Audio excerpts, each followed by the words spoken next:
आज गृह समस्त निकट में स्पष्ट हबार आवश्यकता रही। निकटरे निर्वाचन पूर्व सरकार जो जेएसडब्ल्यू सहित गोटे चुक्ति स्वाक्षर करथिले काली भौणी बारवाटीर विधायिका महोदय मध्य उद्वेग प्रकाश करथिले से ईवी वेहिकल कंपनी जोटा 10,000 ऊर्ध्व युवक युवती मानक निजुक्तिर सुजोग सृष्टि करता सेटा जेएसडब्ल्यू माध्यम स्थापन करा कि नहीं नराज और मुंडली ठारे। द्वितीय प्रश्न रही मु धन्यवाद देवी पूर्वतन मुख्यमंत्री नवीन पट्टनायक को जहाँ प्रचेष्टार गोड़ीसाई रामदासपुर अंचल में एमएसएमई पार्क गढ़ी उठी से अंचल स्थानीय युवक युवती मानक केमती निजुक्ति सुजोग सृष्टि करा जाय परिबो अधिक रु अधिक मात्रा से सरकार कौन ठोस पदक्षेप ग्रहण करेंगे कि? माननीय मंत्री माननीय बाचस्पति महोदया माननीय विधायक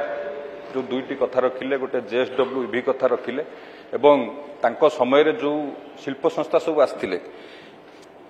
सेतेबेले जो शिल्प संस्था आस्थिले से माने तांको सहित एमओयू करिथिले एवं विभिन्न कारणरू से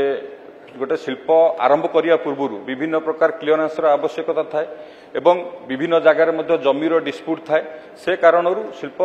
आरंभ करने विलंब हुए एवं जो जेएसडब्ल्यू ईवी कथा कहले निश्चित भाव में मु माननीय विधायक को अवगत करेबी जेएसडब्ल्यू ईवी संपर्क में एवं रामदासपुर रे जो कथा कहले तांकर जो इंडस्ट्रियल पार्क अच्छी सेठी निजुक्ति कथा जो निजुक्तिर जो कथा से रखिले निश्चित भाव में माननीय विधायक सहित मु कथा होई सेठिकार स्थानीय प्रशासन कलेक्टर सहित कथा हबा किभली भाव में जो अंचल में शिल्प गढ़ी उठुची से अंचल में किभली भाव में स्थानीय युवक युवती माने अधिक रु अधिक निजुक्ति पाइबे ता पई मध्य आमे व्यवस्था करिबा।